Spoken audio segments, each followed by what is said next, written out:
Doa akan diadakan setiap hari Selasa sampai Kamis jam 11 sampai jam 12 siang di gereja. Doa persiapan ibadah raya diadakan setiap hari Sabtu pukul 11 di gereja. Ibadah MK tetap diadakan khusus untuk keluarga inti atau keluarga yang tinggal serumah saja. MK dipimpin langsung oleh kepala keluarga atau ketua MK.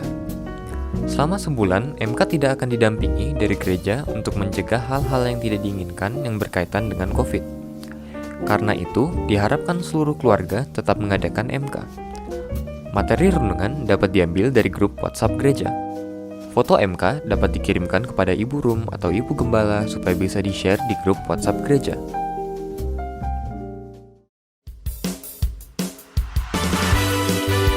Kami mengucapkan selamat ulang tahun bagi yang berulang tahun di minggu ini. Bapak Harjuna Setiawan pada tanggal 24 Juni. Dian Yuni Pamuji pada tanggal 25 Juni. Mahardika Sihombing Haholongani pada tanggal 25 Juni.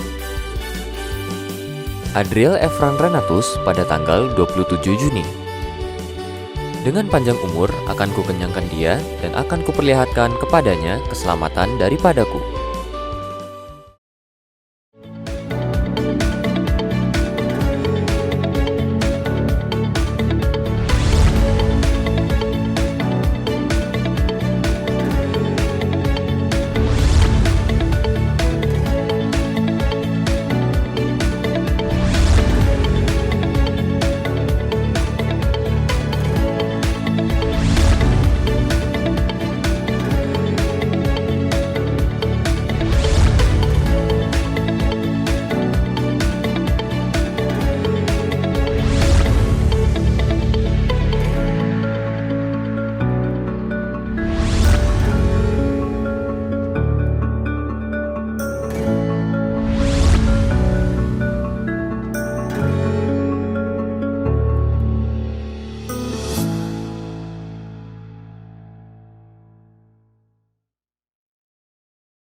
Mari ikuti protokol kesehatan 6M. Rincian protokol kesehatan 6M diantaranya adalah memakai masker, mencuci tangan dengan sabun di air mengalir, menjaga jarak, menjauhi keramaian, menghindari makan bersama, mengurangi mobilitas. Kita percaya pandemi ini akan segera berakhir. Tuhan Yesus memberkati. Puji Tuhan. Shalom Bapak Ibu yang kasih. Pada hari ini kembali kita mengadakan ibadah online dengan segala keadaan yang terjadi saat ini. Kita bersyukur Tuhan begitu baik di dalam kehidupan kita. Apapun yang akan terjadi ke depan, kita yakin dan percaya Tuhan selalu menyertai. Terima kasih. Kita akan sama-sama naikkan satu pujian. Engkau Tuhan yang sungguh mulia, agung, layak untuk kami tinggikan. Terima kasih Tuhan. Haleluya Yesus. Ku datang Tuhan dalam hadirat-Mu, berhiaskan kekudusan. Seluruh surga sujud menyembah-Mu. Ku tersungkur dan berseru. Ku datang Tuhan. Ku datang Tuhan dalam hadirat-Mu, berhiaskan kekudusan. Seluruh surga sujud menyembah-Mu. Ku tersungkur. Mari sama-sama kita berseru di hadapan Tuhan. Kudus, kuduslah, kuduslah Tuhan. Katakan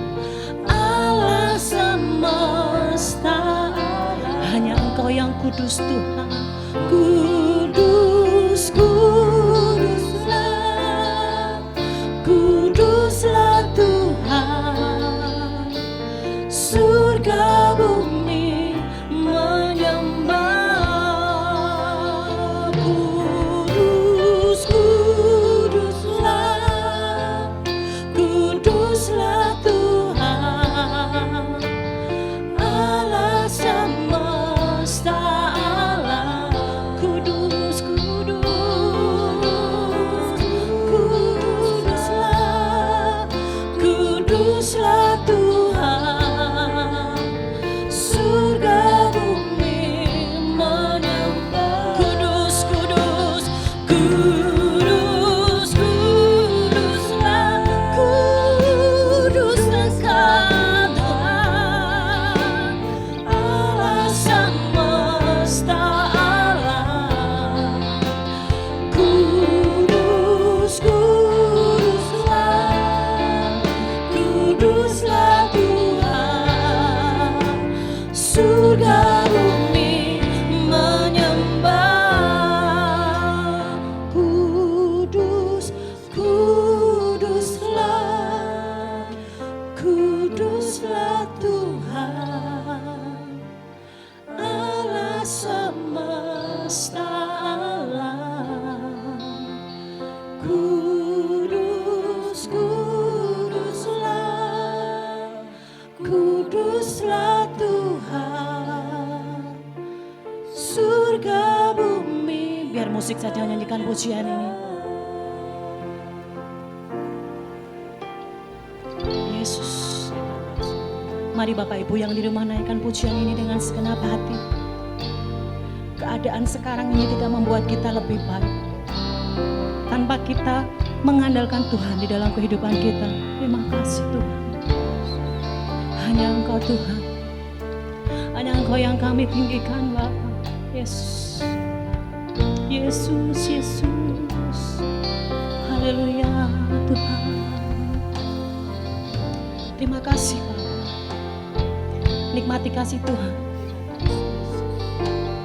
Oh Allah semesta Allah. Yesus Tuhan.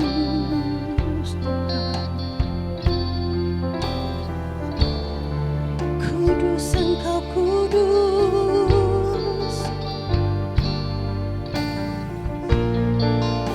Mari sama-sama naikkan dengan senang hati, katakan.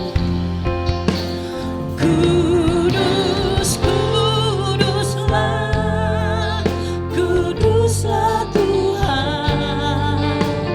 Allah semesta Allah. Kudus, kudus, kuduslah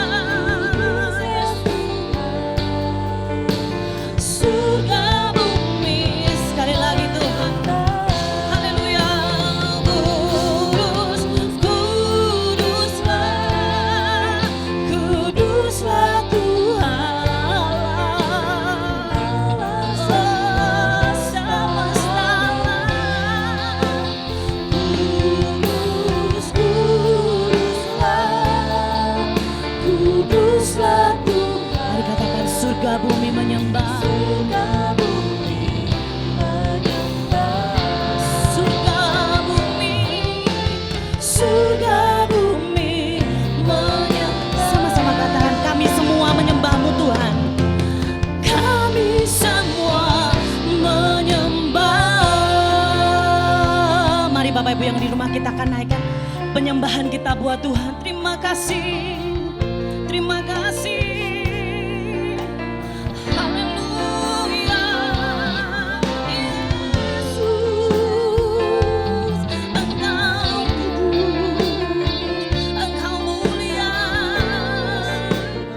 besar perkasa, penuh kemuliaan.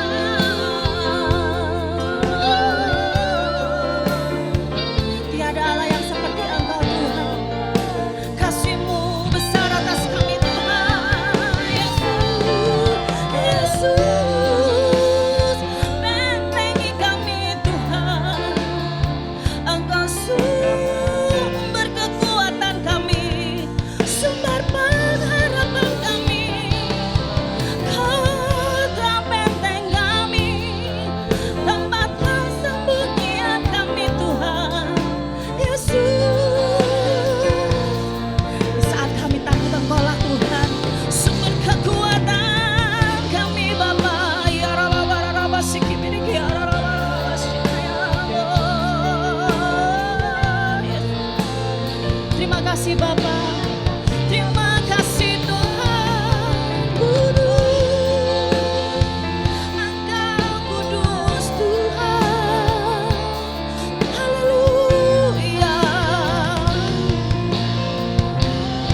Bapak Ibu untuk bangkit berdiri.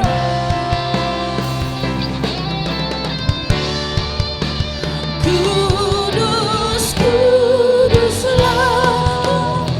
kuduslah Tuhan, Allah semesta alam. Kuduslah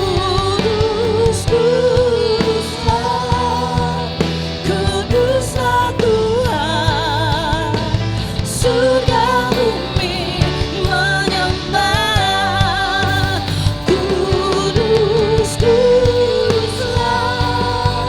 Kuduslah Tuhan, Allah semesta alam.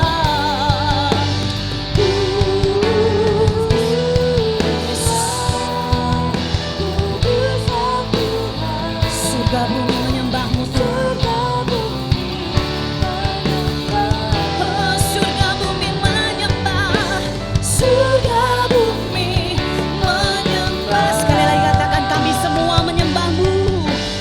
Kami semua menyembah. Berikan tepuk tangan yang paling meriah buat Tuhan Yesus. Haleluya. Terima kasih Tuhan. Kami siap memuji namamu Bapa. Kami siap tinggikan Engkau. Engkau Allah kami yang ajaib, Allah kami yang perkasa. Terima kasih Bapa, pertolonganmu sempurna atas setiap kami. Kami siap memuji namamu. Di dalam nama Tuhan kami Yesus Kristus. Haleluya. Amin. Puji Tuhan. Ajaib kau Tuhan. Kita akan tepuk tangan. Masih bangkit berdiri Bapak Ibu.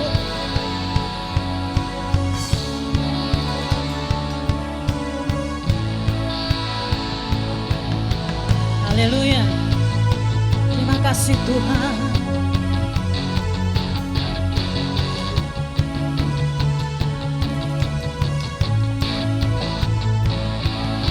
Tak terbayang kebesaran-Mu dan tak terbanding kekuatan-Mu Tuhan. Kau ada bagiku segenap jiwa dan pengharapan telah kuserahkan untuk rencana-Mu Tuhan. Kau Raja atasku,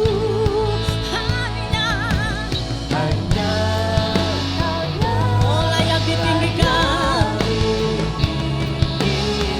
Ajaib kau Tuhan, ajaib kau Tuhan, agung dan perkasa. Kaulah sumber kemenanganku, layak berkuasa dan memerintah selamanya.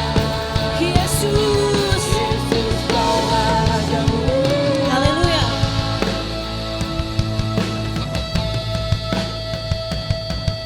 Tak terbayang kebesaran-Mu dan tak terbanding kekuatan-Mu Tuhan. Kau megah bagi kami Bapa. Segenap jiwa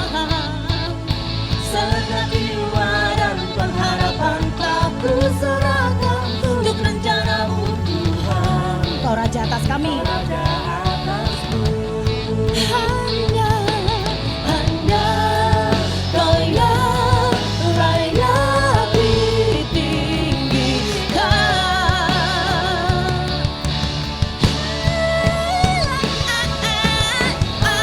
Ajaib kau Tuhan, agung dan perkasa. Oh, Engkau sumber kemenanganku, layak berkuasa, pemerintah selamanya.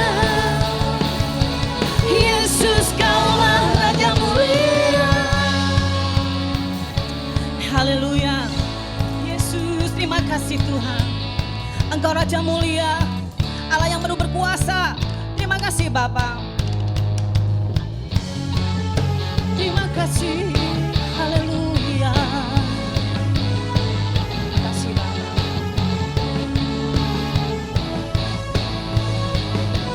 Kita bertepuk tangan.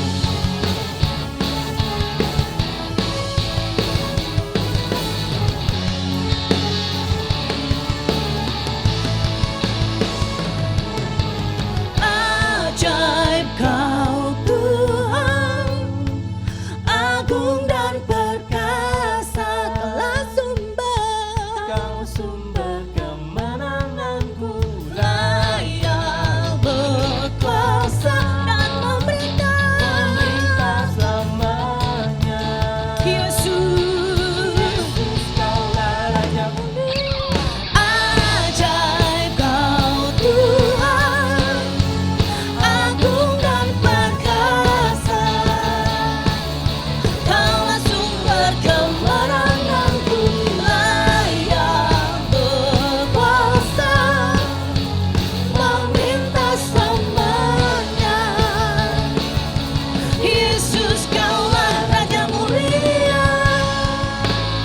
Haleluya, sekali lagi katakan, Raja mulia. Berikan tepuk tangan yang paling meriah buat Tuhan Yesus. Haleluya. Terima kasih Tuhan. Terima kasih Bapak. Haleluya. Puji Tuhan. Kita akan mempersiapkan hati kita untuk ditaburi firman Tuhan.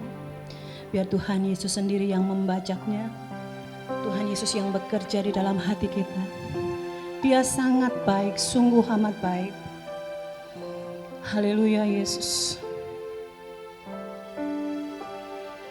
Terima kasih Bapa.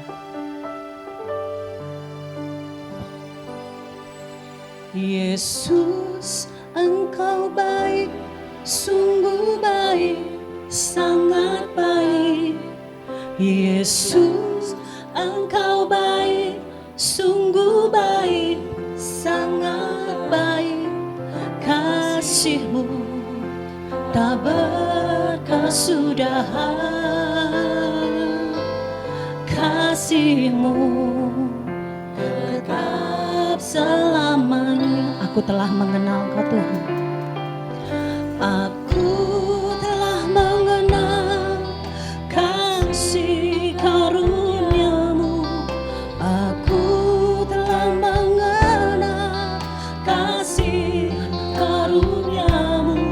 Kau kaya, rela jadi miskin, supaya aku jadi kaya. Hosana, Hosana bagi Yesus Allahku. Hosana,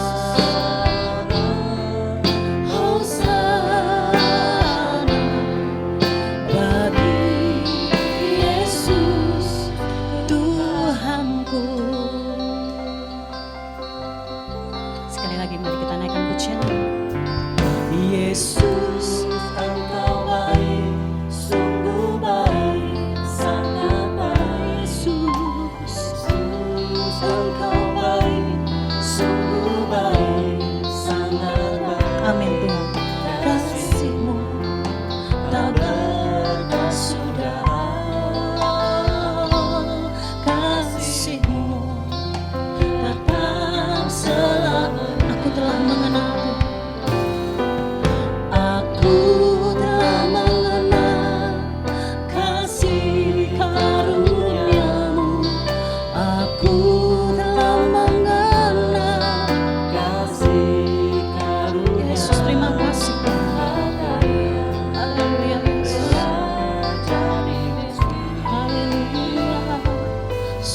bagi Yesus Allahku. Hosana, Hosana, bagi Yesus Tuhanku, bagi Yesus Tuhanku, bagi Yesus Tuhanku. Terima kasih Bapa. Kami siap menyambut firman-Mu. Berbicaralah melalui hamba-Mu Tuhan. Kami siap untuk mendengarkan. Terima kasih Bapa, terima kasih. Di dalam nama Tuhan kami Yesus Kristus, kami mengucap syukur dan berdoa. Haleluya. Amin.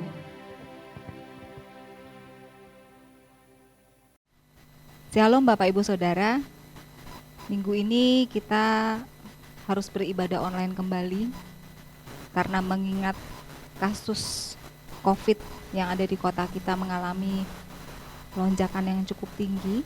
Karena itu biarlah ini menjadi bahan doa setiap kita, di dalam doa-doa pribadi kita, bahkan di dalam mesbah keluarga kita.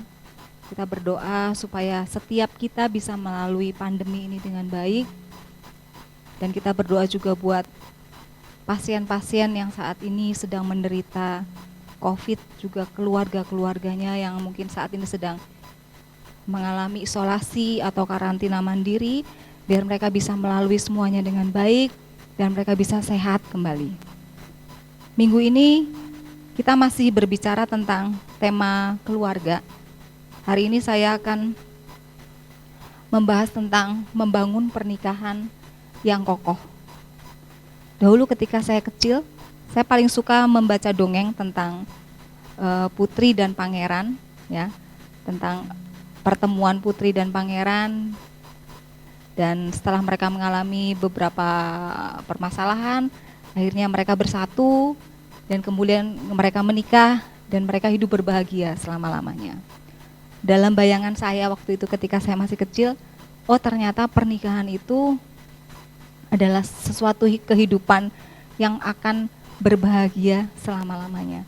Saya rasa bukan cuma saya saja yang berpikir seperti itu, mungkin anak-anak seusia saya yang sering membaca dongeng itu pun punya pikiran yang sama ya, tentang pernikahan, bahwa pernikahan itu adalah kehidupan yang berbahagia selama-lamanya. Tapi pada kenyataannya setelah saya besar, saya menikah sampai sekarang, saya menyadari bahwa tidak seperti itu kenyataannya. Faktanya tidak seperti itu. Bahwa pernikahan itu bukanlah kehidupan bahagia selama-lamanya. Pernikahan itu mengalami banyak masalah. Pernikahan mengalami banyak konflik, ya. Nah, karena itu hari ini kita mau belajar bagaimana membangun pernikahan yang kokoh. Karena kita tahu di luar sana ada banyak pernikahan-pernikahan yang sudah rapuh. Ada banyak pernikahan-pernikahan yang retak, bahkan pernikahan-pernikahan yang sudah berpisah ya, mereka bercerai. Saya membaca statistik di Indonesia bahwa di tahun 2020 ada 4,7 juta pasangan yang bercerai. Bisa dibayangkan, 4,7 juta itu banyak sekali. Penduduk kita Salatiga saja nggak sampai 200.000. Tapi ini di Indonesia pasangan yang bercerai di tahun 2020 mencapai 4,7 juta. Karena itu sampai pemerintah memikirkan tentang bagaimana supaya tidak terjadi perceraian, supaya perceraian tidak meningkat terus. Sehingga mereka merencanakan untuk membuat konseling sebelum pernikahan, ya. Supaya apa? Supaya pernikahan-pernikahan itu bisa tetap kokoh.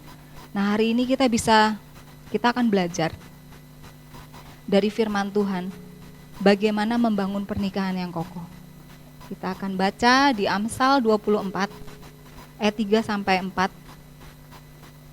Dengan hikmat rumah didirikan, dengan kepandaian itu ditegakkan, dan dengan pengertian kamar-kamar diisi dengan bermacam-macam harta benda yang berharga dan menarik.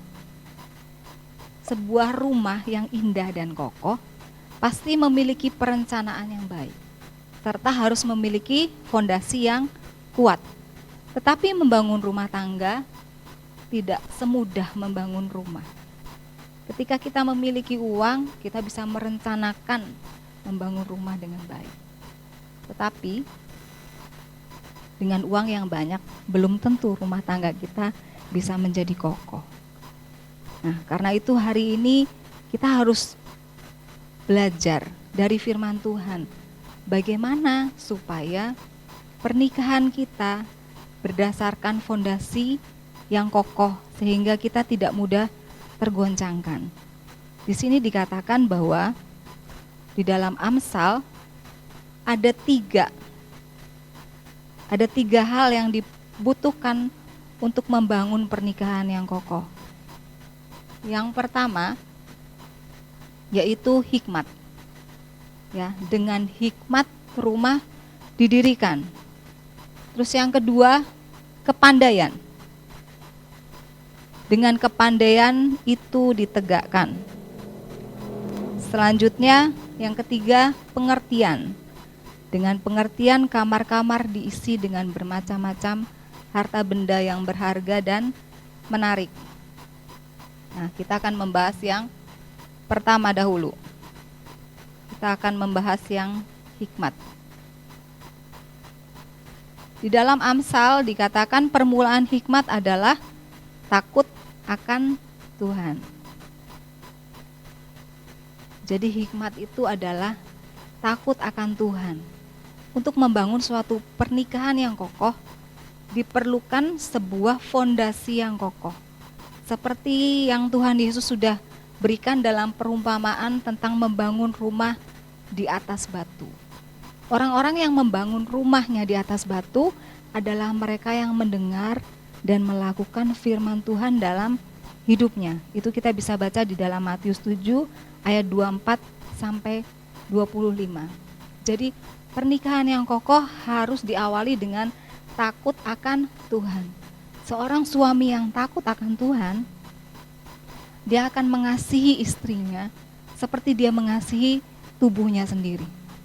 Karena dia mengasihi istrinya seperti tubuhnya sendiri, dia akan bekerja sekuat tenaga untuk bisa mencukupi kebutuhan keluarganya. Karena dia mengasihi keluarganya. Seorang istri yang takut akan Tuhan adalah seorang istri yang menghormati suaminya. Seorang istri yang tunduk kepada suaminya. Biarpun seorang istri mungkin dia bekerja memiliki pendapatan yang lebih tinggi dari suaminya, tapi karena dia adalah istri yang takut akan Tuhan, dia tahu menempatkan dirinya ketika di rumah, dan dia menjadi istri yang tetap tunduk dan hormat kepada suami. Anak-anak yang takut akan Tuhan adalah anak-anak yang menghormati orang tuanya, anak-anak yang taat kepada orang tuanya, anak yang dengar-dengaran kepada orang tuanya. Orang tua yang takut akan Tuhan adalah orang tua yang mengasihi anak-anaknya, orang tua yang mengajar dan mendidik anak-anaknya sesuai dengan kebenaran firman Tuhan. Karena itu di dalam setiap aspek kehidupan, rumah tangga harus didasari oleh rasa takut akan Tuhan. Begitupun ketika kita mengawali buat anak-anak muda, ketika mereka mengawali dalam pernikahan, ketika mereka memilih teman hidup, mereka harus belajar, mengerti ya apa yang menjadi kehendak Tuhan bagi mereka, sehingga mereka bisa memilih pasangan hidupnya itu sesuai apa yang Tuhan mau. Ya, buat anak-anak muda, pilihlah pasangan orang-orang yang takut akan Tuhan, sehingga pernikahanmu akan berbahagia. Ketika sebuah pernikahan dibentuk antara dua pasangan yang sama-sama takut akan Tuhan, mereka akan memiliki satu visi pernikahan yang bertujuan menjadi serupa dengan Kristus, sehingga mereka bisa membesarkan anak-anaknya dengan tanggung jawab, ya, membesarkan anak-anaknya dengan mengajarkan firman Tuhan kepada anak-anaknya, sehingga anak-anaknya dapat menggenapi rencana Allah dalam hidup mereka. Nah, peran seorang laki-laki, peran seorang suami sangat menentukan untuk terjadinya pernikahan yang kokoh dan diberkati oleh Tuhan. Kalau kita mau baca di Mazmur 128 ayat 1 sampai 3, di situ adalah berkat ya bagi seorang laki-laki atau suami yang takut akan Tuhan. Apa janji-janji Tuhan kepada seorang suami yang takut akan Tuhan, kepada seorang kepala keluarga yang takut akan Tuhan? Yang pertama, seorang suami yang takut akan Tuhan, yang pertama di Mazmur 128 ayat 1 dikatakan hidupnya akan berbahagia. Yang kedua, di Mazmur 128 ayat 2 dikatakan keadaannya menjadi baik. Yang ketiga, istrinya akan menjadi seperti pohon anggur yang subur di dalam rumahnya. Pohon anggur itu melambangkan tentang kebahagiaan, melambangkan tentang sukacita. Jika istrimu berbahagia di dalam rumahmu, jika engkau memiliki istri yang bersukacita dalam rumahmu, dipastikan keluargamu akan berbahagia. Benar ya Bapak-bapak? Kalau istri-istri saudara tidak berbahagia di dalam rumah tangga mereka, pasti keluarga saudara juga tidak akan berbahagia. Ya, semuanya berpusat kepada kebahagiaan istri. Nah, yang terakhir, anak-anaknya seperti tunas pohon zaitun. Pohon zaitun itu melambangkan sesuatu yang diberkati, anak-anaknya menjadi anak-anak yang diberkati dalam hidup mereka nanti selanjutnya. Karena itu seorang suami yang takut akan Tuhan akan mendapatkan berkat-berkat yang seperti ini. Karena itu yang pertama ya, bahwa kita untuk membangun suatu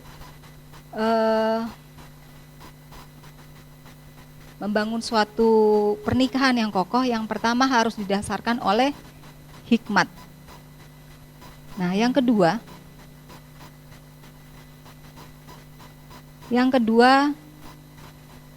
kepandaian.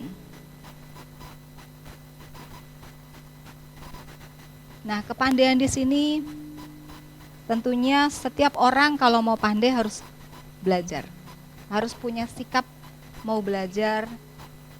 Dan belajar itu perlu kerendahan hati, ya. Dan belajar itu pun perlu waktu. Untuk membangun pernikahan yang kokoh dibutuhkan kerjasama antara dua pihak, antara suami dan istri, sehingga mereka bersama-sama bisa mengupayakan hal-hal yang baik dalam kehidupan pernikahan mereka. Nah, kepandaian ini sangat diperlukan dalam membangun satu pernikahan yang kokoh. Seorang suami harus pandai, harus memiliki skill untuk bisa bekerja. Seorang bisa bekerja bukan berarti dia harus lulus sarjana S1. Tidak.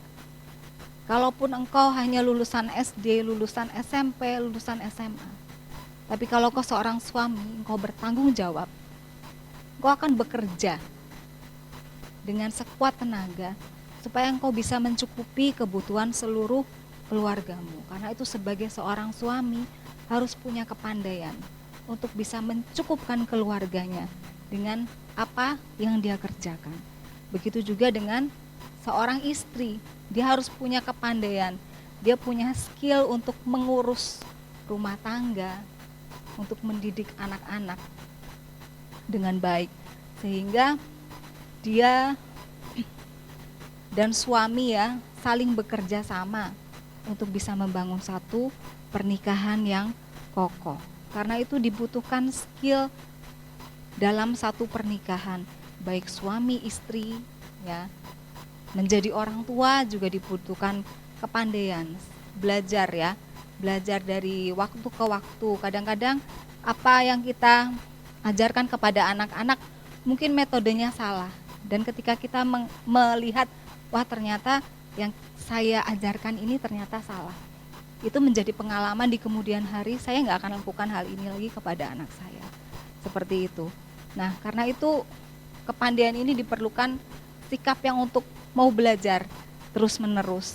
Nah, ternyata di dalam pernikahan ini bukan cuma sekedar skill sebagai memiliki kepandaian sebagai skill sebagai suami istri, menjadi orang tua, tetapi menjadi mertua pun ya, mertua pun juga diperlukan kepandaian khusus. Karena orang tua dan mertua ini punya peran yang besar juga dalam kehidupan rumah tangga anak-anaknya. Bila mereka tidak mengetahui batasan-batasan di mana mereka harus mencampuri urusan rumah tangga anaknya, mereka bukannya mempersatukan anaknya atau membuat pernikahan anaknya menjadi kokoh, tetapi mereka bisa menghancurkan pernikahan anak-anaknya. Nah, saya sempat waktu saya masih tinggal di Lampung, saya tinggal dekat sama mertua saya. Saya pernah tinggal sama mertua, tapi terus kemudian saya pindah, tapi saya pindah juga tidak jauh-jauh dari mertua saya. Saya tinggal di satu komplek. Dan kami, suami saya kan 4 bersaudara. Mereka 4 bersaudara, tinggalnya pun di satu komplek. Nggak jauh-jauhan, ya. Bukan karena apa-apa, karena anak-anak kami itu cuma beda setahun gitu. Dan kami semua orang-orang yang bekerja. Jadi kami nggak mau jauh-jauh dari orang tua, dari mertua, supaya kami bisa nitipin anak-anak kami ke situ, gitu ya. Jadi mertua saya itu rumahnya setiap hari menjadi tempat penitipan buat cucu-cucunya. Tapi yang saya melihat mertua saya ini adalah dia itu orangnya tidak suka mencampuri urusan keluarga anak dan menantunya. Kalaupun ada masalah ya di dalam keluarga anak dan menantunya gitu ya, dia tidak pernah yang namanya membela. Jadi membela anaknya gitu ya. Dia selalu mengambil posisi di tengah, posisi netral. Dia nggak bela anaknya, nggak bela mantunya. Tapi bukan berarti kalau dia melihat ada sesuatu yang benar di antara mereka, dia akan arahkan yang ini benar. Kalaupun salah, dia ngomongnya juga baik-baik, tidak mengintimidasi dan tidak memarahi. Itu sehingga membuat kami anak-anak dan menantunya itu biarpun melalui banyak hal dalam pernikahan kami gitu ya, ada banyak konflik dalam pernikahan kami, tapi kami bisa melaluinya sampai hari ini dengan baik ya, karena punya mertua yang bijaksana dalam mengelola kepribadiannya juga, bagaimana dia juga tidak terlalu mencampuri urusan rumah tangga anak-anak dan menantunya. Nah, karena itu kepandaian ini bukan cuma sekedar hanya kita berhenti ketika kita menjadi orang tua, ketika anak-anak kita masih kecil, tapi ini juga berlaku buat orang tua yang sudah memiliki anak-anak yang sudah menikah, yang sudah punya menantu gitu. Biasanya kadang-kadang mantu perempuan dan mertua perempuan tuh sering gesekan gitu ya. Tapi dengan mengelola karakter dengan lebih baik, supaya bisa lebih mengenali satu sama lain dengan baik ya. Itu permasalahan-permasalahan yang mungkin tadinya cukup besar itu bisa diredam. Karena apa? Karena bisa mengelola dengan baik setiap masalah-masalah yang terjadi. Jadi sebagai orang tua, sebagai mertua bisa membantu ya. Ketika anak-anak mereka, rumah tangga anak-anak mereka sedang dalam permasalahan, sedang dalam konflik, bukannya mereka campur tangan dan menjadikan jadi ricuh begitu ya, dengan mereka harus membantu anaknya seperti itu, dan mereka jadi membenci menantunya, tidak seperti itu, tapi mereka tetap bisa menjadi penengah yang baik sehingga rumah tangga anak-anak mereka bisa terselamatkan. Nah, yang selanjutnya, yang ketiga, untuk kita membentuk satu pernikahan yang kokoh, yang ketiga kita memerlukan pengertian. Pernikahan itu diawali dari 2 pribadi yang berbeda. Dari 2 orang, seorang laki-laki dan seorang perempuan yang saling mencintai. Kalau di dalam kehidupan pranikah, jadi masih pacaran begitu, biasanya hubungannya baik-baik saja, hubungannya harmonis saja, semuanya serba cocok ya. Ketika kita masih pacaran tuh semuanya serba cocok, sepertinya nggak ada masalah deh, kayaknya saya cocok deh gitu ya. Saya ingat ketika saya Ketika saya pacaran sama suami saya, kami itu sanggup bicara berjam-jam. Dari pagi, karena kami sekantor ya, sekantor yang sama. Dari pagi sampai malam, kami bisa ngobrol, itu ada aja ya, bahan obrolannya tuh ada aja yang kita obrolin. Bahkan rasanya hari itu kurang, besok ketemu lagi masih pengen ngobrol lagi. Itu terjadi ya, pada waktu kami masih pacaran. Tapi setelah kami menikah, sepertinya waktu-waktu yang pernah kami alami itu sepertinya sudah tidak bisa kami dapatkan lagi. Ada banyak hal yang membuat kami kadang-kadang kami nggak bisa ngobrol banyak, nggak ngobrol banyak. Ada waktu-waktunya kami bisa ngobrol panjang, tapi lebih banyak kami nggak banyak ngobrol satu sama lain, seperti itu. Nah, kadang-kadang saya suka ngomong sama suami saya begini, kalau kita makan gitu ya, kita keluar makan di rumah makan dan kita lihat pasangan gitu ya, ada satu pasang seorang pria dan wanita, kita bisa menebak ya, orang ini lagi pacaran atau sudah suami istri. Kalau mereka masih pacaran, mereka bakalan ngobrol terus ya, makan sambil ngobrol, sambil berpandang-pandangan begitu dengan penuh cinta. Tapi kalau sudah suami istri nggak seperti itu. Biasanya mereka nggak banyak ngobrol, makan, selesai sudah pulang. Atau sekarang dengan punya handphone masing-masing, duduk di rumah makan, nggak saling ngobrol, saling sudah pegang handphone masing-masing. Seperti itu kadang-kadang ya. Nah, karena itu saya bilang bahwa pernikahan itu kita mengalami pasang surut.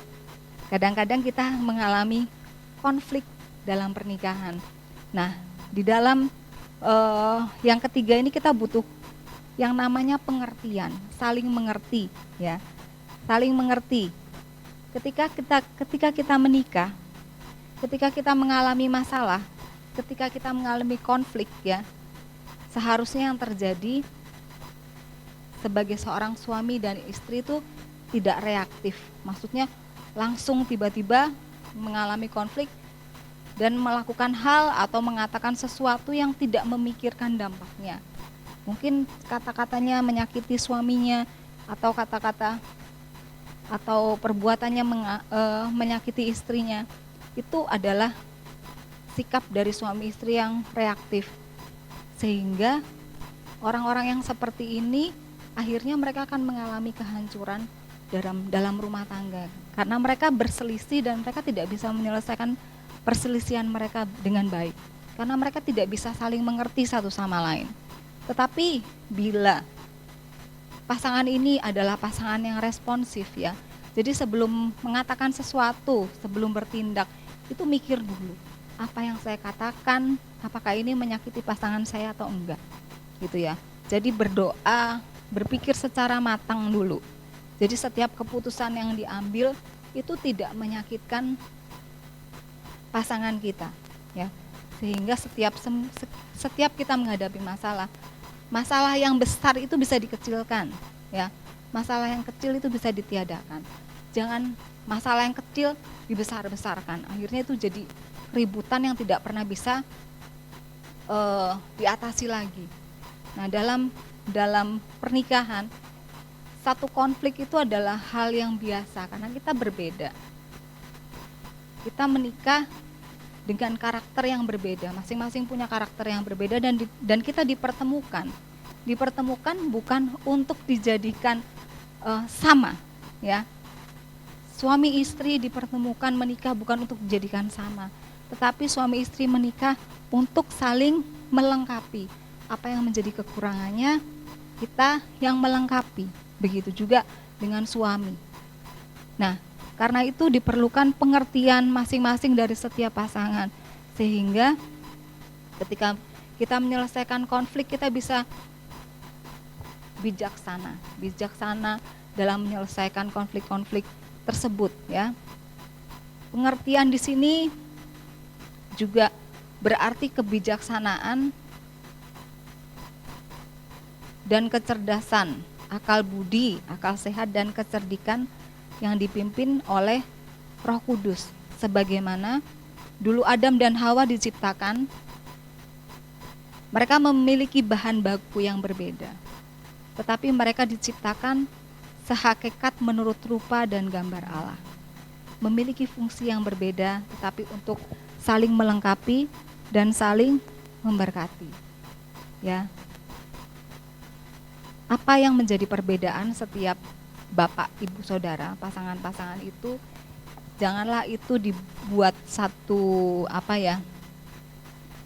jadi permasalahan dan itu akan dibesar-besarkan, ya. Saya punya ada sedikit contoh ya dari kami berdua. Ini contoh tentang hal yang sangat kecil saja ya, tentang hal yang kecil, tentang odol ya. Saya rasa sudah banyak cerita tentang odol ini di antara suami istri, tapi itu juga kami alami ya, kami berdua alami tentang odol ini. Saya mengalami sebagai seorang istri ya, terbiasa karena saya tahu pengeluaran yang harus dikeluarkan tiap bulan. Saya harus berusaha ngirit, berusaha menghemat apa yang bisa saya hemat. Dan saya terbiasa dari dulu memang kalau pakai odol bener-bener sampai habis ya, ditekuk sampai habis. Tapi tidak begitu dengan suami saya. Dia kalau pakai odol asal aja pencet. Kadang-kadang belum habis, dia sudah ribut. Minta odol yang baru, katanya gitu. Nah, awal-awal pernikahan, saya ngempet rasa kesel gitu ya. Kok dia gitu sih, gitu boros amat gitu. Nah, tapi terus setelah mulai agak lama, akhirnya saya mulai ngomong, gak boleh gitu dong, kalau pakai odol harus lebih irit. Nih kayak saya nih begini. Tapi suami saya bilang ya pokoknya kamu yang yang mencetin sampai habis ya, terserah kalau kamu mencet sampai habis gitu. Tapi aku maunya yang baru gitu. Repot amat sih sampai mencet sampai habis gitu. Odol tuh harganya berapa sih gitu. Menurut dia itu hal yang remeh gitu loh. Harga odol berapa sih, 10.000. Jangan sampai harga 10.000 ini jadi masalah. Hal yang kecil ya, tapi akhirnya dipermasalahkan jadi besar. Akhirnya ketika dia ngomong seperti itu, akhirnya saya ngerti juga, oh iya ya, cuman gara-gara 10.000 saya jadi ribut sama suami. Akhirnya saya nggak enak-enakan sepanjang hari sama dia. Jadi saya akhirnya mangkel, mikir yang enggak. Cuman hanya gara-gara odol yang harga 10.000. Karena itu semenjak hal itu saya mengalah gitu loh. Karena saya tahu kebiasaan suami saya seperti apa. Ketika dia memakai odol ya sudah, saya yang ngalah. Kalau dia nggak mau pakai sampai habis ya saya tetap yang habisin gitu ya. Nah, saya mengambil jalan tengah seperti itu. Itu sebenarnya hal-hal yang sangat kecil ya, permasalahan yang kecil yang bisa kita atasi dengan baik. Tapi ada juga hal-hal yang kecil seperti ini tidak bisa diatasi dengan baik. Ada pasangan-pasangan yang nggak bisa mengatasi hal yang kecil seperti ini. Akhirnya hal yang kecil ini jadi tambah besar ditambah yang lain-lain yang tidak disukai dari suami ini, tambah lagi, akhirnya terjadi perceraian. Kenapa? Tidak cocok. Karena apa? Sebenarnya karena hal-hal kecil yang ditumpuk-tumpuk ini yang tidak diselesaikan. Nah, karena itu kita harus belajar supaya kita bisa punya pernikahan yang kokoh. Kita harus bisa saling mengerti, punya pengertian yang benar bahwa kita itu memang berbeda. Pria dan wanita itu memang berbeda, tetapi bukan berarti dengan berbeda membuat kita tidak cocok sehingga kita cekcok setiap hari. Tetapi biarlah perbedaan ini saling melengkapi kita, ya, satu sama lain. Nah, karena itu untuk saling mengembangkan sikap yang saling merendahkan hati satu sama lain, biarlah setiap kita merendahkan diri, ya. Di dalam Efesus 5 ayat 21 dikatakan begini, rendahkanlah dirimu seorang dengan yang lain di dalam takut akan Kristus. Kembali lagi ke yang pertama, takut akan Tuhan. Ketika kita bisa saling merendahkan diri karena kita takut akan Tuhan, nah dengan begitu kita bisa menyelesaikan permasalahan kita dengan baik.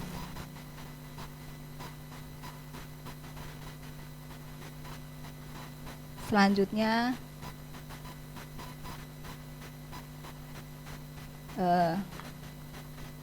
Terakhir, saudara-saudara, bulan ini adalah bulan keluarga, dan di tengah masa pandemi ya yang melanda kita saat ini, biarlah setiap kita itu semakin mendekatkan diri kita masing-masing kepada Tuhan dan mendekatkan kita satu sama lain dalam keluarga kita, dalam mesbah keluarga. Tidak membuat kita menjadi semakin jauh ya, membuat kita menjadi ribut, membuat kita masuk dalam masa-masa konflik, karena masa-masa ini sebenarnya adalah masa-masa yang sulit buat setiap orang ya. Tetapi ketika dalam masa-masa seperti ini kita saling mendukung satu sama lain sebagai keluarga, supaya kita bisa melewati ya pandemi ini dengan baik, sehingga kita pada akhirnya kita bisa mengalami sukacita, kita bisa mengalami kebahagiaan karena keluarga kita bisa dibangun dengan kokoh, dan kita bisa mengalami apa yang namanya kebahagiaan yang Tuhan beri dalam kehidupan keluarga kita saat ini. Tuhan Yesus memberkati. Kita akan berdoa. Tuhan Yesus, terima kasih buat firman-Mu pada hari ini Tuhan, yang sudah Engkau berikan buat setiap kami, supaya kami menjaga setiap pernikahan kami, sehingga kami bisa memiliki pernikahan yang kokoh antara suami dan istri. Kami bisa saling menjaga satu sama lain, kami bisa saling mengasihi, kami saling menghormati satu sama lain, juga antara orang tua dan anak-anak. Kami rindu Tuhan, setiap keluarga-keluarga di dalam gereja kami menjadi keluarga-keluarga yang kokoh, yang saling mengasihi satu sama lain, menjadi keluarga-keluarga yang takut akan Tuhan. Dan kami rindu mereka menjadi keluarga-keluarga yang memiliki waktu selalu untuk menyembah Engkau Tuhan. Ada mesbah-mesbah keluarga yang terbentuk Tuhan lewat masalah-masalah yang sudah terjadi saat ini. Karena itu kami berdoa, biar setiap kami bukan hanya mendengar Tuhan, tapi kami bisa melakukan apa yang menjadi kerinduan-Mu dalam keluarga kami, sehingga kami bisa melihat campur tangan Tuhan menyertai setiap kami. Kami berdoa buat setiap keluarga-keluarga yang mungkin saat ini sedang mengalami keretakan, keluarga-keluarga yang rapuh Tuhan, Tuhan yang mampu merekatkan mereka kembali dengan firman Tuhan. Hari ini Tuhan, biar mengingatkan setiap mereka Tuhan, bahwa mereka punya kerinduan untuk mereka bisa saling bersama-sama menjaga keluarga mereka. Suami istri bergandengan tangan untuk tetap mengasihi satu sama lain, mengingat kembali tentang perjanjian yang sudah mereka katakan ketika mereka menikah pertama kali, mengingat kembali tentang masa-masa mereka ketika mereka bertemu Tuhan, sehingga mereka mengalami kasih dan cinta mula-mula dalam keluarga mereka kembali. Tuhan persatukan, eratkan kembali suami dan istri, orang tua dan anak. Terima kasih Tuhan, Engkau memberkati Tuhan setiap keluarga-keluarga di tempat ini. Berkati Tuhan mereka semua dengan berkat yang daripada-Mu, biar limpah-limpahkan berkat secara ekonomi. Tuhan juga memberikan kesehatan kepada setiap mereka Tuhan, sehingga mereka bisa tetap beraktivitas, mereka bisa tetap bekerja dengan baik untuk memenuhi setiap kebutuhan keluarga mereka. Terima kasih untuk hari ini Tuhan, berkat-Mu melimpah atas setiap kami, di dalam nama Yesus. Haleluya, amin. Puji Tuhan, Bapak Ibu Saudara yang dikasihi Tuhan, kita sudah menyelesaikan ibadah kita pada pagi hari ini. Mari sekali lagi saya ajak kita semua untuk bersyukur kepada Tuhan. Kita akan menaikkan doa syafaat kita. Bapa, terima kasih buat ibadah hari ini Tuhan. Engkau hadir di tengah-tengah setiap kami, sekalipun kami beribadah secara online, kami tetap yakin percaya bahwa hadirat-Mu tetap nyata, tetap ada, menyertai setiap kami, menyertai setiap umat-Mu yang ada di rumah masing-masing Tuhan. Terima kasih. Kami tetap percaya kasih Tuhan, perlindungan Tuhan, pertolongan Tuhan, damai sejahtera yang daripada Tuhan tetap nyata atas kehidupan setiap kami, atas keluarga demi keluarga yang ada di rumah masing-masing. Kami berdoa Tuhan pagi hari ini untuk bangsa kami yang kami cintai Tuhan, Indonesia, Kami berdoa Tuhan, biarlah berkat Tuhan turun atas bangsa kami Tuhan, atas negeri kami Tuhan. Ada keamanan, ada damai sejahtera, ada berkat Tuhan yang melimpah. Berkati Tuhan setiap provinsi yang ada Tuhan, dari Sabang sampai Merauke, setiap kota-kota yang ada diberkati di dalam nama Tuhan Yesus. Tuhan memberkati negeri kami, tanah hasil bumi diberkati, lautannya diberkati Tuhan. Kami juga berdoa untuk pemimpin bangsa kami Tuhan, mulai Bapak Presiden Jokowi, wakil beserta menteri, jajaran menteri yang ada, bahkan sampai pemerintah dari pemerintah pusat sampai jajaran pemerintah daerah Tuhan, gubernur yang ada Tuhan, wali kota, bupati, camat Tuhan, lurah, bahkan sampai RT RW. Kami berdoa bila roh yang takut turun atas mereka, takut akan Tuhan turun atas mereka, sehingga setiap keputusan, kebijakan, pertimbangan yang dibuat datangnya dari rasa takut akan Tuhan, sehingga keputusan-keputusan yang dibuat Tuhan boleh membuat menjadi sebuah keputusan damai sejahtera yang memberikan kesejahteraan bagi setiap kami bangsa Indonesia. Terima kasih. Berkati juga kota kami Tuhan, kota Salatiga, di dalam berkat Tuhan. Berkati setiap penduduknya yang ada Tuhan, dalam perlindungan-Mu Tuhan, dalam kasih Tuhan. Berkati kota kami, berkati pemimpin kota kami, Pak Wali Kota beserta jajaran pemerintah daerah yang ada Tuhan. Biarlah kota kami tetap menjadi kota yang sungguh-sungguh bertoleransi Tuhan dalam segala hal Tuhan. Menjadi kota yang diberkati. Terima kasih Tuhan Yesus. Berkati juga setiap keluarga demi keluarga yang ada di jemaat GBI Ebenezer Tuhan. Terus bawa keluarga demi keluarga semakin mengasihi Tuhan. Setiap keluarga terus dipulihkan, dikuatkan, dijamah, dilawat oleh hadirat-Mu sendiri Tuhan. Yang sakit dalam nama Yesus, Tuhan menjamah oleh kuasa bilur-Mu Tuhan, memulihkan, menyembuhkan.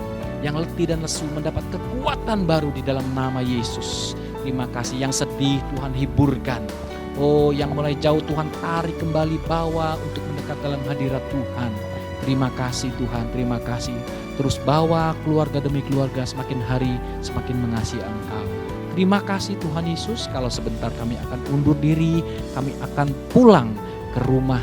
Kami akan undur diri dari ibadah ini Tuhan, menyelesaikan ibadah ini. Sebentar kami akan terima berkat yang daripada Tuhan. Mari Bapak kasih Tuhan, angkat tanganmu di hadapan Tuhan, terimalah berkat Tuhan. Tuhan memberkati engkau dan melindungi engkau. Tuhan menyinari engkau dengan wajahnya dan memberi engkau kasih karunia. Tuhan menghadapkan wajahnya kepadamu dan memberi engkau damai sejahtera. Di dalam nama Tuhan Yesus Kristus, setiap kita yang sudah terima berkat Tuhan, bersama-sama katakan amin. Selamat hari Minggu, Tuhan Yesus memberkati kita semua. Haleluya. Kasih Tuhan, Engkau Raja mulia, Allah yang penuh berkuasa. Terima kasih Bapa. Terima kasih.